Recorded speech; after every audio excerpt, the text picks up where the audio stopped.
አቶ ጌታቸው ረዳ ብዛዕባ ሻዕብያ በኢትዮጵያ ዘሎ ድሌት አመልኪቱ ዝበሉ ነገር አምባሳደር ማሲንጋ ንመቐለ ዝመጸሉ ዕለት ንሳልሳይ ግዜ ምስራዙ ተፈሊጠሎ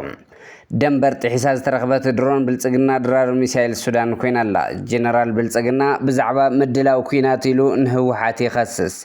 ድሕሪ ምጽራግ ተጋሩ ንብረት ናይ ምውራስ ዝሰገረ ውዲት መንግስቲ ኢትዮጵያ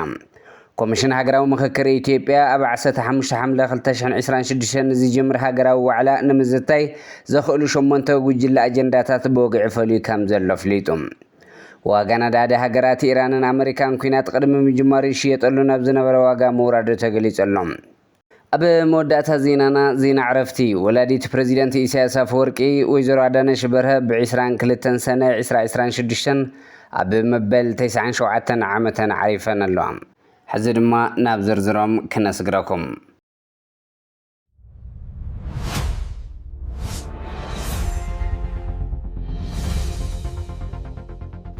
አቶ ጌታቸው ረዳ ብዛዕባ ሻዕብያ በኢትዮጵያ ዘሎ ድሌት አመልኪቱ ዝበሉ ነገር ሻዕብያ ዝኽሮም በጣሕት በመውዳብ ኢትዮጵያ ሰላም ከይትረክብ ምግባሩ ይብል ቀንዲ ዓላማ ሻዕብያ ውሽጢ ተዓዲ ዘሎ ዝኽሮም በጣ ኃይልታት በመውዳብ ኢትዮጵያ ሰላም ከይትረክብ ምግባር ወሲኹ ድማ ኢትዮጵያ በጉዳይ ባሕሪ ጀሚራቶ ዘላ ተበግሶ ክትቅጽለሉ ከም ዝግባእ ይገልጽ ኢሳያስ አፈወርቂ ወደብ ዝኸለሉ ምክንያት ገንዘብ ስለዝጸልእ ዘይኮነ መናእሰይ ኤርትራ ናብ ኢትዮጵያ ከይሕዙ ስለዝፈርሕ ይብል እዚ ድማ እቲ ዓዲ ከም ድሌቱ ክገዛእ ዕድል ስለዝፈጥረሉ እዩ ኣብ ልዕሊ ኢትዮጵያ ትፍትኖ ስጋት ዝተለምደ እዩ ዝበለ አቶ ጌታቸው ነዚ ድማ ዝኹረዩ ሓይልታት ብምጥቃም ይብል ነዚ ንምምካት ድማ ኣብ ስነ ቁጠባዊ እዚ ዓዲ ቅድሚ ምርኳስ ከም ዘድሊ ይገልጽ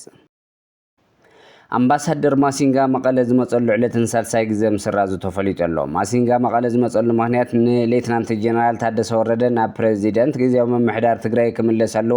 ውዙፍ መንግስቲ ብሔራዊ ክልላዊ ትግራይ ክፈርስ ኣሎ ዝብል አጀንዳ ሒዙ ዝመጽእ ዘሎ ይብሉ ገለ ፈለጥቲ ውሽጢ ነዚ ዝሕግዝዎ ንመቐለ ሒዙ ንኽመጽእ ጉዕዝኡ ንሎሚ ዓርቢ ከም ዝገብሩ ይዝረበሎም እቶም ብዕለተ ረቡዕ ናብ መቐለ ዝመጹ መሳርሕቱ ስርሖም ይሰርሑ ኣለዉ ዶ ይሰርሑን ዝተፈልጠ ነገር የለን ማሲንጋ ንሎሚ ዝህልዎ መገሻ እውን ብዙሕ ዝተጣለለ ኣይኮነን ምክንያቱም ድሕነነትካ ሓላፍነት ኣይንወስድን ከም ዝተባሃለዮም ገለ ምንጭታት ዝሕብሩ እዚ ድማ ዓብይ ዲፕሎማስያዊ ክሳራ ምዃኑ ዝግለጽ ማሲንጋ ሒዝዎ ዝመጽእ መልእኽቲ ብዘየግድስ ነቲ ዘሎ ህልው ኩነታት ትግራይ ምርዳእ ናይ ኩሉ ዝምልከቶ ኣካል ሓላፍነት እዩ ናብ ዶብ ሱዳን ጥሒሳ ዝኣተወት ድሮን ብልጽግና ድራር ሚሳኤል ሱዳን ኮይናላ ሰራዊት ሱዳን ኣብ ክልል ሰሜን ኮርዶፋን ከባቢ ዩቤደ ስትራቴጂክ ድሮን ኣውዲቖሎም ትማሊ ዝወደቐት ድሮን ዋንነታ ናይ ብልጽግና ምዃና ምንጭታት ይሕብሩ ኣብ ማሕበራዊ ሚድያ ዝተፈነወ ምስሊ ብጸረ ድሮን ሚሳኤል ዝተወቅዐት ድሮን ናይ ተቓጸለት ክትወርድ የርኢ ካብ ባህር ዳር ኣሶሳን ዝብገሳ ድሮናት ብልጽግና ብሱዳንን ትግራይን መጥቃዕቲ ከም ዝፍጽማ ዝፍለጥ እዩ ኣብ ዝሓለፉ እዋናት ካብ ኤሚራት ዓዲገን ብልጽግና ንሕሜትን ዝተዓደለ ዓበይቲ ድሮናት ብበዝሒ ካብ መሬት ሱዳን ስረሐን የብቅዓ ኣለዋ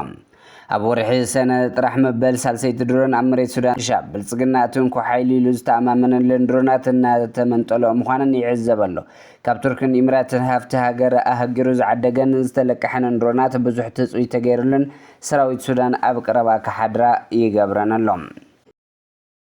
ጀነራል ብልጽግና ብዛዕባ ምድላው ኩናት ኢሉ ንህወሓት ይኸስስ እቲ ጀነራል ናይ ውሽጥን ወፃእን ሓይልታት ዝበሎም ኣኪባ ህወሓት ክትወገና ትዳለሉ ይብል ኣማኻሪ ኢታማጆር ሹም ሓይልታት ኢትዮጵያ ናይ ተኹስ ኣመራርሓ ሓላፊን ጀነራል ኣለምሸት ደግፌ ህወሓት ካብ ውሽጢ ዓድን ወፃእን ሓይልታት ኣኪባ ክትወገና ምድላዋ ተወጊና ኣላ ይብል ነዚ ከምዚ ኣብነት ዘልዕሎ ዘሎ ድማ ብዙሓት መናእሰይ ብሓፈሳ ናብ ታዕሊም ተውርደላ ይብል እዚ ኣብ ብሔራዊ ድሕንነት ኮንፈረንስ ዝተባሃለ ኣኼባ ኣቕሪቡ ኣሎ ምስ ኩሎም ፀረ ኢትዮጵያ ዝኾኑ ሓይልታት ይላፈን ከም ዘሎ ድማ ይገልጽ እዚ ጀነራል ተማሊ ምስቶም ሕዚ ፀረ ኢትዮጵያ ዝብሎም ሓይልታት ኣብ ምዉቕ ምሕዝነትን ሓበራዊ ልፍንትን መንባሩ ክሒዱ ኣሎ ማለት እዩ ድሕሪ ምጽራግ ተጋሩ ንብረት ናይ ምውራስ ዝሰገረ ውዲት መንግስቲ ኢትዮጵያ ኣብ ልዕሊ ህዝቢ ዞባ ምዕራብ ትግራይ ጆኖሳይድ ተፈጺሙ ብኣጋጣሚ ብሂወት ተረፉ ድማ ብእግሮም ናብ ዝመርሖም ተጓዒዞም ን6 ዓመታት ብጥሜትን ሕማምን ዕርቃንን ኣብ መዕቆቢ ማእኸላት ይሃልቁ ኣለዉ እቲ ውፅኢት ስኢኑ ብርኩ ጠሊምዎ ኣብ ትሕቲ ወረርቲ ዝወደቐ ህዝቢ ድማ ቅሉዕ ጆኖሳይድ ይፍጸመሉ ከም ዘሎ ሂውማን ራይትስ ዎች ከይተረፈ ኣብ ዝቐረባ ዘረጋገጹ ሓቂ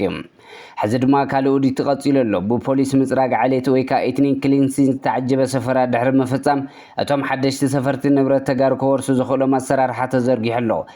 የፌዴራል ሰነዶች ማረጋገጫና ምዝገባ አገልግሎት ዝባል ቤት ዕዮ መንግስቲ ኢትዮጵያ ብሽም ወክልና ሃፍቲ ህዝብ ትግራይ ከወርስ ይግበር ኣሎ ስርዓት ብልጽግናን ላዕላውነት ብሽም ሪፈረንደም ትግራይ ከኸርሚ እንተሓታትነት ጀኖሳይድ ብሽም መሰጋገር ፍትሕን ተበደልቲ ገልቢጡ ከሓትት ንሰራዊት ትግራይ ብሽም ዲዲአር ክብትን ንብሔራዊ ውድባት ትግራይ ብሽም ሕጋዊ ስምነት ከፍርስ ክሰርሑ ድሕሪ ምጽናሕ ሕዚ ድማ ንሃፍቲ ተጋሩ ብሽም ውክልና ምሻጥን ምልዋጥን ብሓደሽቲ ሰፈርቲ ንኽውረስ ኣሰራርሓ ዘርጊሑ ይኸድለሎም ኮሚሽን ሃገራዊ ምክክር ኢትዮጵያ ኣብ 15 ሓምለ 2026 ዝጅምር ሃገራዊ ዋዕላ ንምዝታይ ዘኽእሉ 8 ጉጅለ ኣጀንዳታት ብወግዒ ፈልዩ ከም ዘሎ ኣፍሊጡ ኣሎ ካብዞም ኣጀንዳታት እቶም ቀንዲ ኣካታዕ ዝኾኑ ዓንቀጽ 39 መሰል ርእሰ ውሳነ ጉዳይ ኣዲስ ኣበባን ኦሮምያን ከምኡውን ቅርጸ ስርዓተ መንግስቲ ብቐዳምነት ተሰሪዖም ኣለዉ ዋና ኮሚሽነር ፕሮፌሰር መስፍን ኣርኣያ ብረቡዕ ኣብ ዝተኻየደ ስነ ስርዓት ምግላጽ ኣጀንዳታት ከም ዝሓበሮ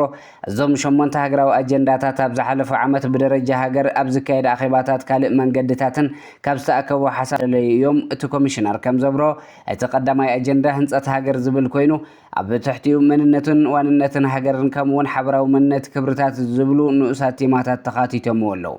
ብተወሳኺ ምምሕያሽ ቅዋም መረፃን ኣማራፂ ፖለቲካዊ ስርዓታትን ከምኡውን ቀዋሚ ኩነታት ብሄራውን ብሄረሰባትን መንነትን ቋንቋን ኣብ ዝዋዕላ ብዕምቆት ከም ዝተዘተየሎም እዩ ገሊጹ ዘሎ ሓደ ካብቶም ቀንዳት ኪሮም ዝስሕቡ ዘለዉ ነጥብታት ኣብ ዓንቀጽ 39 ሕገ መንግስቲ ኢትዮጵያ ዝተቐመጠ ቅርፂ ስርዓተ መንግስቲ ንመሰል ርእሰ ውሳነን እዩ ምስዚ ብምትሓዝ ድማ እቲ ኣብ ኢትዮጵያ ካብ ዘለው ነዊሕ ዝጸንሑ ፖለቲካዊ ምስሓባት ሓደ ዝኾነ ጉዳይ ርእሰ ከተማ ማለት እውን ሕጋውን ምምሕዳራውን ኩነታት ከተማ ኣዲስ ኣበባ ምስ ክልል ኦሮምያ ዘሎ ርክብን ቅዋምን መሰለን ኣብ ኣጀንዳታት እቲ ምክክር ሰፊሩ ኣሎ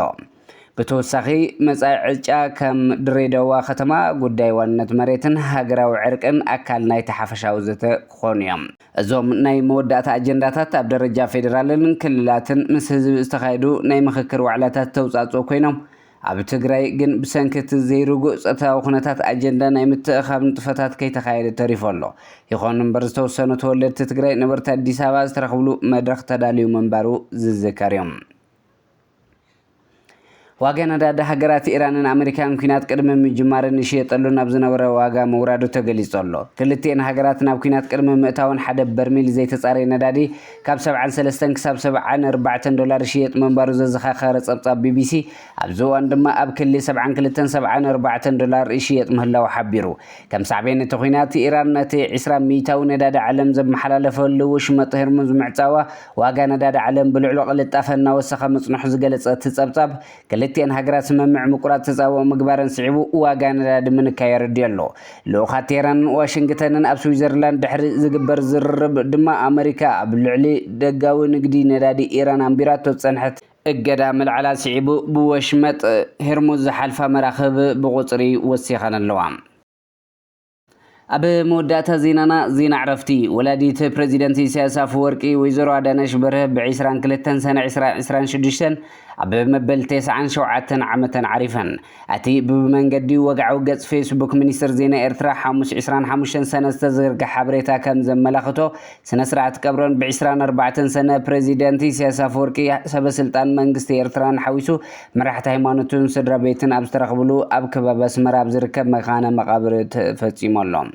ኣብ ናይ 42 ዓመታት ሓዳርን 14 ውሉዳት ዘፍረያ ኮይነን 9 ካብ ደቀን ኣብ ዕጥቃዊ ቃልሲ ንናጽነት ኤርትራ ከም ዝተወክለተ ድማ ኣብቲ ኩናት ከም ዝተሰውኡ ታሪኽ ህይወተን ይርዳእ ሓደ ካብዞም ውሉዳተን ድማ እቲ ብ1966 ናብ ዕጥቃዊ ቃልሲ ዝተጸንበረ ዋና ጸሓፊ ህዝባዊ ግንባር ሓርነት ኤርትራ ዝነበረ ካብ ናጽነታት ሒዙ ድማ ፕሬዚደንት ኤርትራ ኮይኑ ዘሎ ኢሳያስ አፈወርቂ ዘናደብ ሰንክቲ ደቀን ኣብ ዕጥቃዊ ቃልሲ ዝተጸንበርዎ ተሳተፎን ብኡዝ መጸጸቕታትን ኣብ ኣስመራ ብሰላም ከነብራ ብዘይምኻለን ኣብ 1978 ብፈረንጂ ኣብ እዋን እቲ ብስትራቴጂያዊ ምዝላቕ ዝፍለጥ ሰውራ ኤርትራ ካብ ኣፍ ደገ ኣስመራ ሓዊስካ ካብ ዝበዝሓ ከተማታት ኤርትራ ናብ ሳሕል ዝተደፍአሉ እዋን በሜዳ ኤርትራ ቢለና በአሜሪካ ከም ዝተሰደደ ሓበሬታ ሚኒስትር ዜና የነጽር ኤርትራ ናጽነታ ምስ ረኸበት ድማ ናብ ሃገረን ዝተመልሳ ኮይነን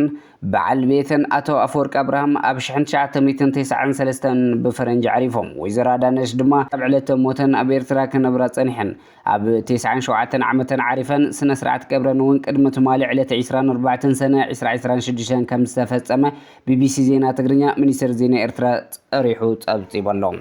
ባርክስ ክብራት ተኸታተልቲ መደብና ዜናታት ዝዕለት ኣብዚ ከም ቤትና ሰሰናይ ንዓኹም ሰላም ንዓኸ ትግራይ